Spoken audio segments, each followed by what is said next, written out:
नबी पाक सल्लल्लाहु अलैहि वसल्लम पर सहाबा सबसे बड़ा एतराज ये किया जाता है, नहीं जब इमाम हुसैन चले गए और अपने घर बार वालों को लेकर चले गए तो सहाबा कराम क्यों नहीं गए?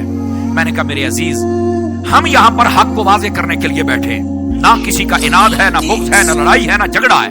हकीकत ये है, कोई माई का लाल मुझे ये साबित कर दे कि इमाम अली मुकाम ने ये ऐलान किया था कि मैं जंग के लिए जा रहा हूं और मेरे साथ चलो। कहते नहीं, ये तो आपने ऐलान नहीं किया। तो मैंने कहा मेरे अजीज, मेरे दोस्त, जब इमाम हुसैन ने जंग का ऐलान किया ही नहीं तो फिर कैसे सारे के सारे चल पड़ते? पहले तो ये बताए ना। और वैसे भी जो जंग करने के लिए जाए तो क्या वो 6 माह के बच्चों को साथ लेके जाता है? जंग करने के लिए अपनी औरतों और बच्चों को साथ लेके जाता है?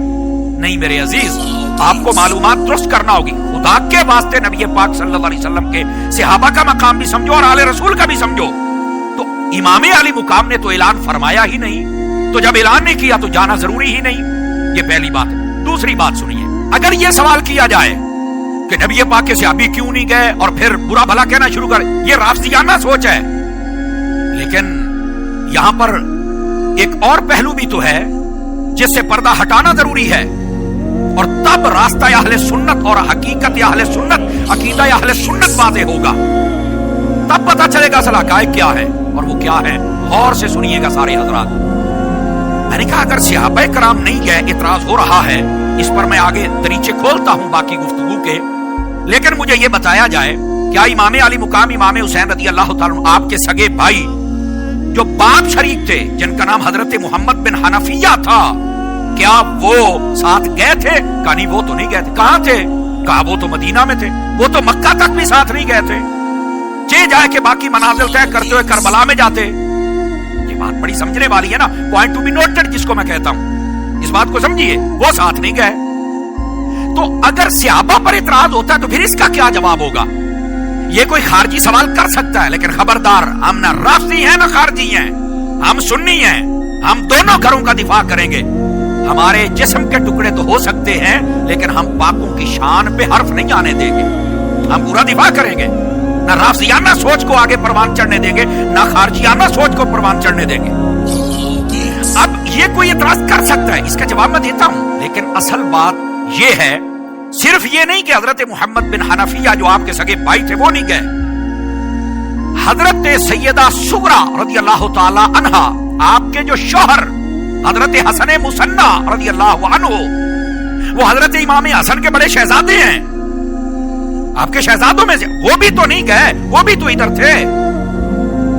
तो फिर यहां क्या जवाब? जवाब हम देंगे ना, लेकिन मैं सिर्फ बता रहा हूं कि यह कहना कि आल सारी चलेगी सहाबा को नहीं गए, वो भाई इनके अफराद भी पीछे थे। उसकी वजह क्या है? एक तो मैं बात बता दूं, आगे चल के थोड़ा सा और खोलता हूं ताकि ये मसला भी हल हो जाए आपका। तीसरी बात यह है, हजरत औनो मुहम्मद के बाप हजरत सैयदा ज़ैनब रज़ी अल्लाह ताला अन्हा जो मैदान करबो बला में थी, उनके शौहर हजरत अब्दुल्ला बिन जाफर रज़ी अल्लाह अन्हु, ओ भाई ये भी तो नहीं गए थे, ये भी तो मदीने में थे ना। ये बात बड़ी सोचने वाली है। आप कहते यार मौलाना ये तो हमें कोई नहीं बताता। मैंने कहा कोई क्या बताएगा, उनका सौदा वैसे जो बिकता है, तो कोई क्यों बताएगा? तो ये तो आपको सुन्नी बताएगा कि ये अफराद नहीं गए। वजह क्या थी? क्योंकि इमाम अली मुकाम ने फरमाया था मैं जंग के लिए नहीं जा रहा, खत मेरे नाम के आए हैं, मैं सिर्फ अपना वो फरीजा अदा करने के लिए जा रहा हूं कि क़यामत वाले दिन वो ये ना कह सके कि हमने हुसैन को बुलाया था, लाखों सलाम हो आपकी शान पर, तो ये आए नहीं। फरमाया बुलाया मुझे जाने तो दो ना।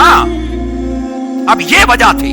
अब सोचने की बात है, जब घर वालों में से इतने अफराद पीछे हैं तो इसका मतलब यह है कि इमाम अली मुकाम जंग के लिए नहीं गए थे, और जो साथ थे वो बतौर मोहब्बत या आपके कहने पर जो भी आपकी वहां तैयारी थी, जो माहौल था, उस हिसाब से वो आपके साथ गए थे। और वैसे भी अगर जंग करने जाना था, मैं छोटी सी बात बता दूं जुग्राफियाई हवाले से, तो मदीना से शाम करीब है, यजीद तो शाम में बैठा हुआ है, जंग करनी है तो मदीना से शाम जाएं और यहां ऐलान करें। ऐलान भी आपने नहीं फरमाया, रूट भी ये नहीं इख्तियार फरमाया। इमाम अली मुकाम ने मदीना छोड़ा, आप मक्का में तशरीफ ले गए। रजबुल मुरज्जब की आखिरी तारीखें थी, बाद ने 27 का लफ्ज लिखा, बाद ने कहा आखिरी 2 रातें रहती थी, और फिर आप तकरीबन हज के अय्याम जो मनासिक थे वो शुरू होने से पहले पहले जुल्हज का चांद नजर आ चुका था। इमाम अली मुकाम ने मक्का छोड़ा और आप सूए कूफा चल पड़े। اگر مکہ سے ہی جانا تھا تو وہاں سے بھی شام کا راستہ ہے. اس کا مطلب آپ جنگ کے لیے نہیں جا رہے تھے میرے عزیز. پہلے اس بات کو جغرافیائی طور پہ کلیئر کریں. اور مدینہ سے شام قریب ہے, مکے سے قریب نہیں ہے. تو پھر امام علی مقام یہاں سے مدینہ سے مکہ کیوں شفٹ ہوئے؟ اس لیے میرے امام امن کے سفیر ہیں. میرے امام نے یہاں پر بدامنی نہیں ہونے دی, ورنہ آپ ایک اشارہ کرتے کہ یہ ماحول بن رہا ہے, ہم نے مقابلہ کرنا, یہ ہو ہی نہیں سکتا, اور وہ ان کا ساتھ نہ دے. یار یہ ہو کیسے سکتا ہے میرے عزیز؟ اس واسطے یہ باتیں سمجھنے والی ہیں بھائی. تو امام علی مقام امام حسین رضی اللہ تعالیٰ عنہ آپ جو تشریف لے کے گئے, اس کی وجہ یہ تھی جو میں نے آپ کے ساتھ بتایا. ایک تو جنگ کرنے کے لیے نہیں, صرف وہ خاطہ ہے ان کا جواب دینے کے لیے.